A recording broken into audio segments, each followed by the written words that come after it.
Good morning, good afternoon, and welcome everyone to JustWorks' 8th installment in the Ask an Expert series, Capital Strategy and Fundraising, the New Playbook. My name is Moses Ballion. I'm a certified HR consultant here at JustWorks. Joining me today as our special guest is Anthony Rosen, CFO at Propeller. Anthony, thank you so much for joining me and the other attendees today. Thanks for inviting me, Moses. For those not familiar, can you give us a quick rundown of what Propeller is and does? Sure. Propeller has been around about 12 years now. We are a strategic finance and accounting partner. We work with about 300 or so companies, venture stage companies, primarily seed, Series A, and Series B stage companies across a variety of industries. And we provide everything from bookkeeping to FP&A and budgeting support to strategic CFO support. And I've been with the company about 2 years and lead the direct-to-consumer practice area. So I've been a very busy few months helping clients through COVID. Yeah, no doubt. Anthony, thank you so much. That sounds like really exciting work. And I appreciate you sharing that and also your expertise with us today. I'd love to jump in, but first, our standard disclaimer. This information has been provided for informational purposes only and shall not be construed as legal or tax advice. A lot of what Anthony is going to share today is some very actionable tips, but counsel is always going to be your best friend. And if you need directive guidance as far as moving forward, never forget to check with your lawyers. I'm not a lawyer or tax advisor. and tax advisor, probably more importantly for today's topic, absolutely. I also want to let everyone know before we dive in that a recording of today's session will be sent along to all registrants and attendees by email, as well as some of the resources that we cover in the slide deck today. So be sure to watch out for that. So let's jump into the fundraising landscape today. Obviously, with COVID happening, with the whole modified public health and economic environment, fundraising over the last few months has all but dried up. I've heard, though, Anthony, that it's starting to open up again, but I imagine this can't simply be a reversion to the norm, to the world and landscape as it was. So what are you seeing as far as the fundraising landscape today, and what have your client strategies been? Yeah, for sure. I think, in the startup world, fundraising is something that startups are constantly doing. They're pretty much always in a state of fundraising. So, March and April were pretty dead months for that, but it has definitely started to pick up. I think across my client base, there's been quite a few rounds that have closed in the last month or so. I think the change, if you want to just skip to the next slide, Moses, is a lot of it is happening now with existing investors. So companies are realizing that they have to have sort of bridge rounds to try and get them through the next 6 to 12 months. And they're getting that primarily from their existing investors, as opposed to going out and raising massive new rounds from new investors. That being said, some of that is happening. And I think VCs obviously have a lot of capital. They've raised a lot of capital over the last 5 years, and they need to deploy that capital. So, I had a client of mine that just raised a big $15 million Series B that closed last week with a top VC. So deals are happening and funds are out there looking for bargains. And I think, the shift is really primarily when it comes to valuation. I think, funds are realizing they're a little bit more in the driver's seat now, and they can be a little bit more picky about who they invest in and what valuations they give. So there's more pressure on that, and founders are having to be a little bit more flexible about the valuations that they take. So that sounds pretty crucial as far as what attracts attention and investors has fundamentally changed. So how can startups? Yeah, I think the first thing that I tell all my clients is be open and communicate with your existing investors. You don't want them to be surprised by anything. If you're needing capital, they're going to be your best source of it, and be open and honest and realistic with them. Don't try and sugarcoat it. I think they'll appreciate the honesty, and they realize that times can be tough. I think most of the deals that are being done now are convertible notes. They're just easier and quicker. And I think going back to that point on valuation, founders are having to a lot of times just take a flat valuation from their last round. So, in a perfect world, every time you do a round, the valuation goes up. But, the last couple of rounds that I've done with my clients, it's been flat, which is not necessarily a bad thing.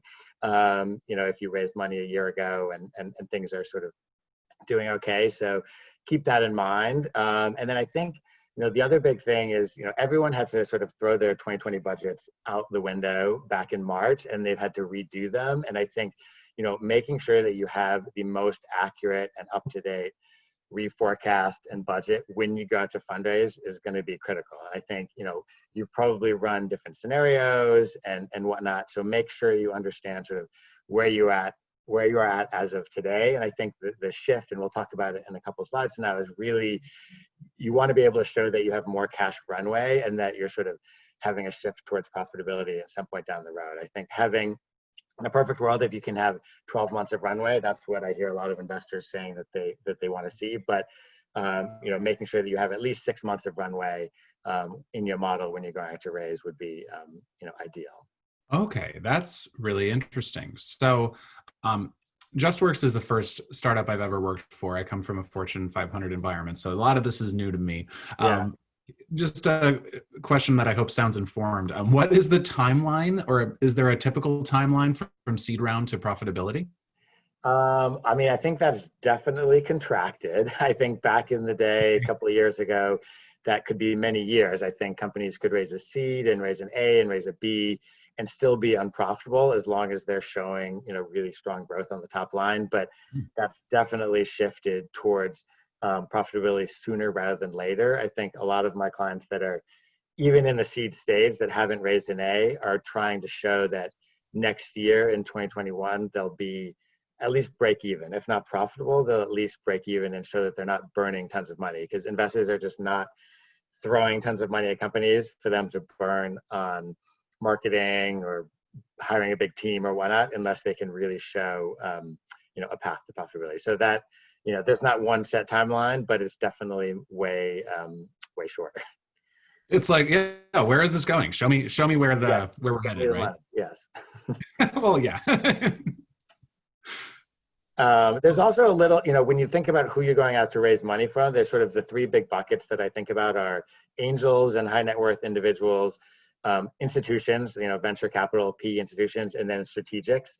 I think the majority of the money these days is coming from the institutions. I think the strategics, while they certainly still have capital, a lot of them have their own issues that they're dealing with, their own companies that are going through all the sort of operational challenges of COVID. So they're more focused on that than, making new investments at this time. And similar for sort of high net worth and family offices, while some of those folks are still going to be making investments, especially if it's a bridge round on an existing investment, I think they're probably more risk averse. Whereas the VCs and institutions, as I said in the previous slide, they have capital to spend. So they are looking for deals, they're looking for bargains, and they're out there looking for companies that need to raise. So I think that's where a lot of the focus is at the moment. Very good. I want to let all our attendees know I have the privilege, Anthony, of being able to ask you questions in real time. But for all those online, Anthony will be fielding a live Q&A at the end of this session. So please feel free to use the Q&A feature in your Zoom toolbar in order to pose some questions, and we'll get to those at the end of the session. We did get some great questions from our registrants, and actually those have been incorporated into the presentation. So we'll jump straight to live Q&A.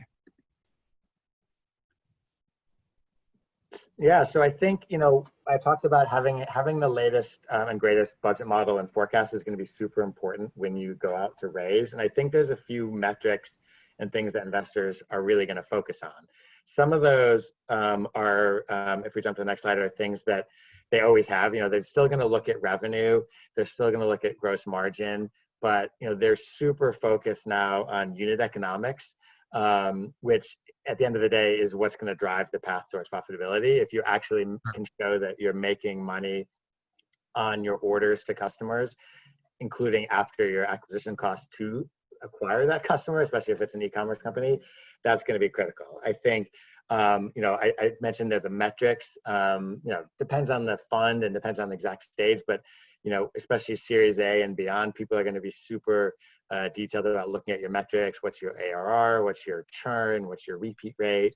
And then again, that cash burn and cash runway. They're going to want to see that you're not burning tons of cash, or if you are right now, that you have enough runway to last you until the next round or until an exit. And then I mentioned snares and sensitivities as well, because I think it's important to have, have your base case model, which is your best guess, but, understand, what an upside and a downside case could look like and how that impacts cash. So, when you're going out to raise, you don't necessarily want to raise for your base case, but you want to raise to cover your downside scenario. So those are just a few of the things that I think, when people are looking at your budget model, they're really gonna focus on. Great. A question that just occurred to me. Yeah. Strategically speaking, is reduction of customer acquisition going to be one of the primary cost-cutting measures? You mentioned like a decrease in marketing budget, showing profitability. So where are the cuts happening most deeply? Yeah, I mean, I think there's sort of the standard cuts that a lot of people did to headcount or payroll, temporary salary cuts. But certainly marketing and advertising was one of the big areas that got cut to some extent. On the other hand, people are just focused on more efficient spend. So in the direct consumer space, where people are primarily spending on Facebook and Google, they pulled back their spend a little bit, and then they focused on more efficient spend, which means instead of just going out to acquire cold customers, they're retargeting existing customers or people where they already had the email address but haven't placed an order, and they're just being more efficient about that spend, which is going to help drive the profitability. And the last couple of months have actually been pretty favorable for a lot of direct consumer brands. Like, people went into COVID thinking it was going to be doomsday, and then they realized everyone's at home shopping all the time. So so a lot of brands have actually done really well. And the question is going to be, what happens now that we're sort of, this is the new norm, going into summer and fall? Is it gonna revert back, or is it gonna keep efficient? Totally. Without baseball, online shopping might just have become America's new favorite pastime. Exactly. Cool. I'm excited to talk later. I know we're going to get to talking about revenue growth and profitability, but first, tell us more about financing options. Yeah, I think, one of the things when I've been talking to all my clients and trying to get them to realize is, obviously there's, going out and raising equity and that, but there's a lot of other things that companies can do and should be doing to try and extend their cash runway. So if we jump to the next slide, it's everything from, obviously, everyone knows about PPP and government relief, and there's still, that's an ongoing thing in terms of sort of the PPP and SBA loans. I think if you have any existing credit lines, people who had facilities, inventory, or accounts receivable facilities, drawing down on those facilities. Certainly at the beginning of COVID, everyone was doing that because there was just so much uncertainty and scarcity about the banks. People who don't have those lines, definitely explore. If you have inventory, if you have accounts receivable, if you have any assets, those lenders are certainly out there and making loans. They're being a little bit more cautious, and they're being a little bit more prudent about who they loan to, but there's certainly that option there to do that. There's sort of the obvious of going to your suppliers and negotiating payment terms. I found over the last couple of months that most of my clients' suppliers were pretty amenable to sort of short-term improvement in payment terms to help extend runway. And I have a point there about get creative, and I think the idea is to try and come up with a way that is sort of potentially a longer-term solution or a win-win for both. And one example that I did with one of my clients who ended up with like $1 million of inventory sitting on their books that they then could pay for because it was related to travel, and travel stopped. So they had this inventory, and they couldn't afford to pay for it. Excuse me. And the supplier doesn't want to force them to go bankrupt, so they want to work with them. And we came up with a solution of paying them rather than on a fixed payment schedule. We paid them as a percentage of sales. So as our sales every week, as our sales went up, it was sort of a win-win. We paid them more, and if our sales were low in a certain week, we paid them less. But that was one way we sort of got creative and came up with a solution that worked for everyone. I have to say, in COVID, I've been watching a lot of Shark Tank reruns, and I love that you said that. It sounds exactly like some kind of deal that Mr. Wonderful would be all over that. Loves the royalty thing. But then on the next slide, there's even there's a lot of things, sort of new financing options that had come over the last year. For example, some folks might have heard of Clearbank or Shopify is giving loans. These are not necessarily like long-term, multi-million-dollar facilities, but they're great for short-term 3-month bridge loans. Shopify will give you a loan straight away. You can get the pricing on their website if you use them. Clearbank you can use to finance advertising spend. It's not super cheap, but again, it's a good sort of short-term solution. Credit cards, talking to Brex. Brex works with tons of startups and is great for sort of short-term credit. And then again, my last comment there is making sure you're talking to your existing investors. And again, if you need a short-term bridge loan, they're the people to talk to. I should say the top point I mentioned, SVB is an example of a bank that agreed to defer amortization payments. So for a lot of their customers. So if you already had a debt facility and you were due to start paying it back, whether that's SVB or American Express or whoever, all of those companies, or a lot of them, were very amenable to extending payment terms. So there's a lot of different ways to sort of extend runway in the short term. Wow. Great insights here, Anthony. Really actionable and strategic. Thank you. So cool. The moment I've been waiting for. Trade-offs between growth versus profitability and getting more into this emphasis toward profitability for VCs and investors. Yeah, I think growth and profitability are two sort of competing priorities, and it's not an all or nothing or a black and white thing. A company is not going to focus just on growth or just on profitability. I sort of think of it as a sliding scale, and you have to think about where you are prioritizing on that scale. And historically, as I said before, especially if you go back several years, it was all about growth, and the top line, and that's sort of what everybody cared about. Now it's much more about profitability.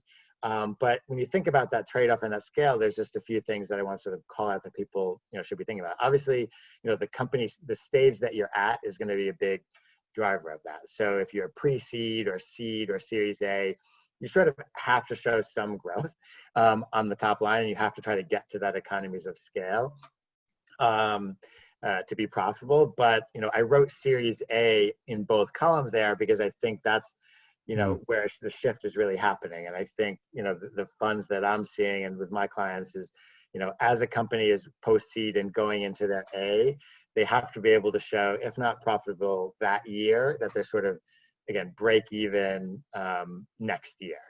I think as you think about growth, companies that are focused on growth or more on growth, it really means you're going to have to raise more money in the long term. So you're going to be, raising more money, have a much higher capital need.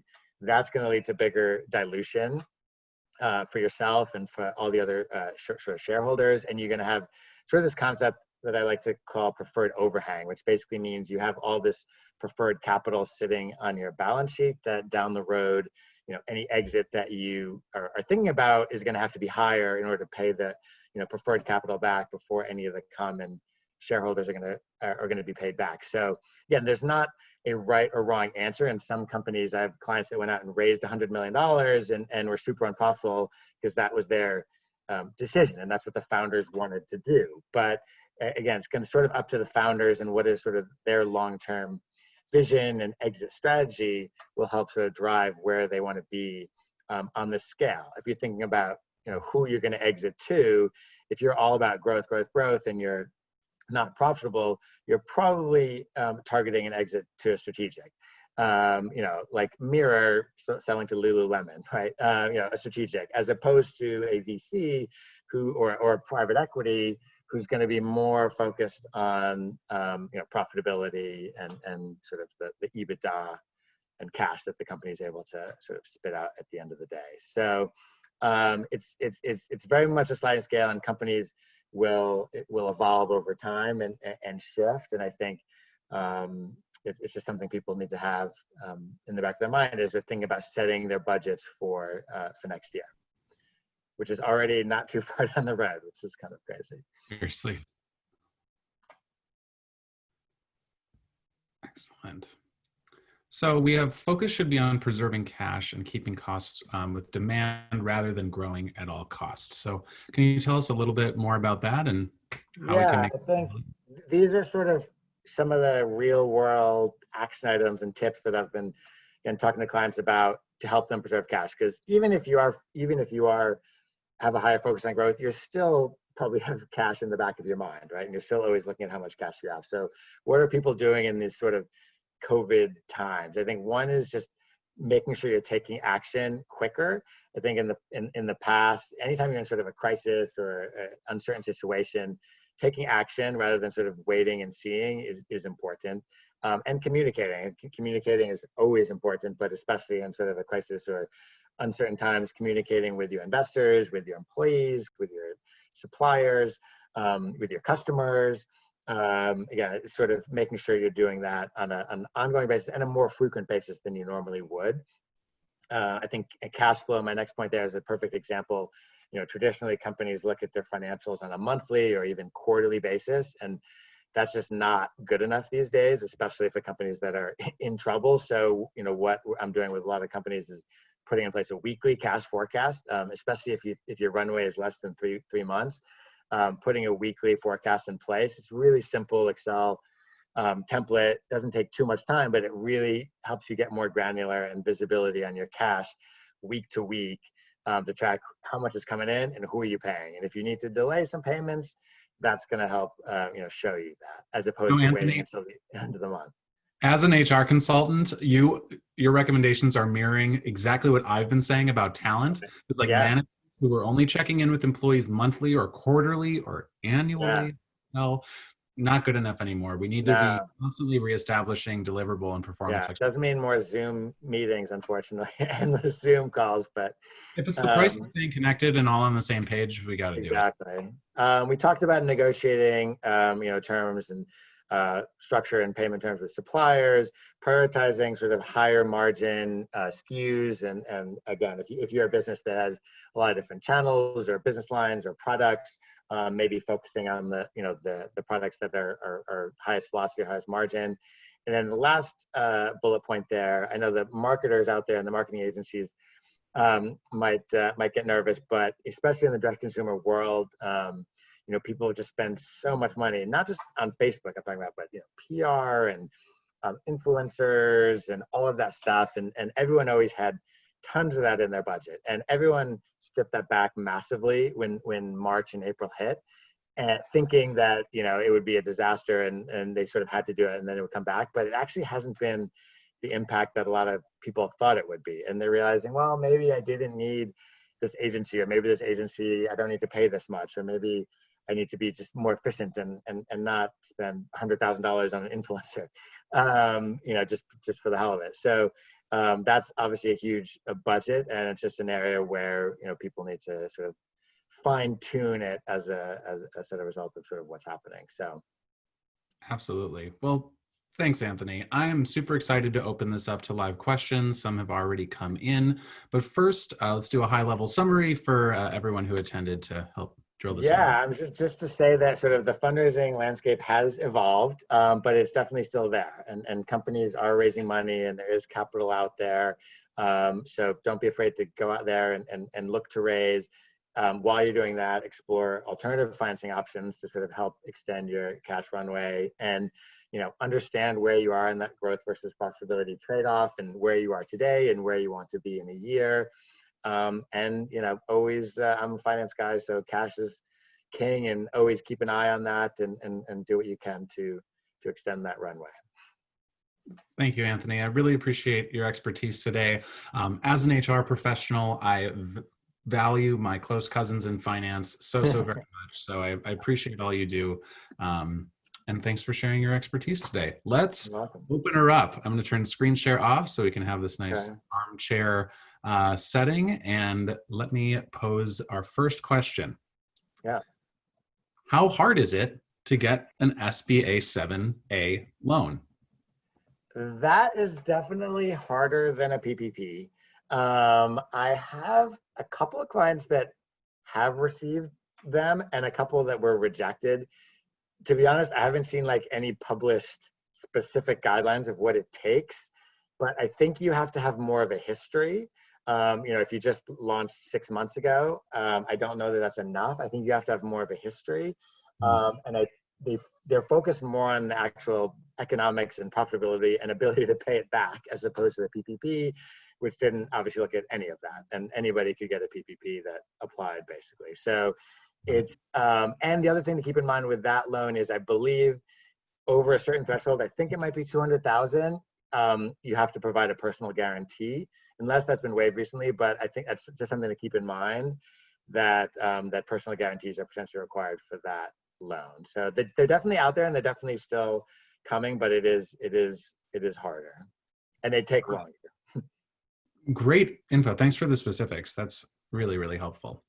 Our second question is, I am a sole proprietor business that performs bookkeeping services and property management for several small businesses in my area.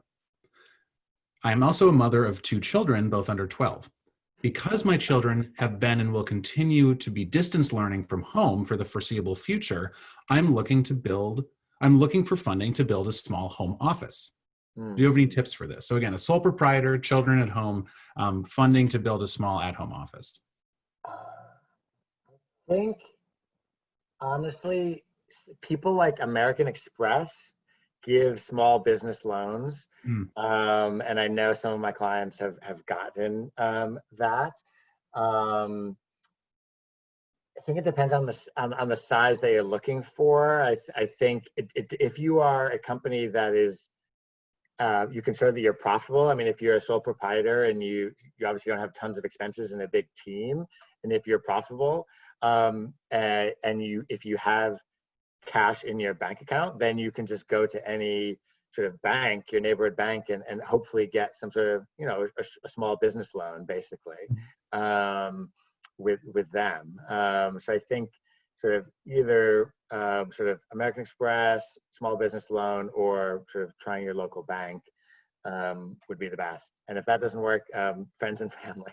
Yeah, thanks. I mean, that was a very specific question. Thank you for at the end of the day, friends and family is how most people start their businesses, is friends and family loans. No doubt about it. A strong network is important. Yeah. Great. Anthony, you've been a wealth of resources today, and I'm excited to send those via email follow-up. Do you have any other resources you could point people towards?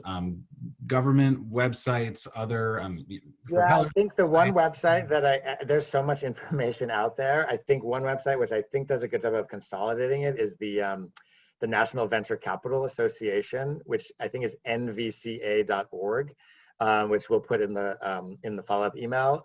But they have a really good job of consolidating all the different resources at state and federal level. And otherwise, lots of most of the banks, whether it's SVB or some of the tax firms like Witham or whatnot, just have so many resources on their website about things, different places and things you can be doing to think about with COVID and tax and all that stuff. So there's just a couple examples.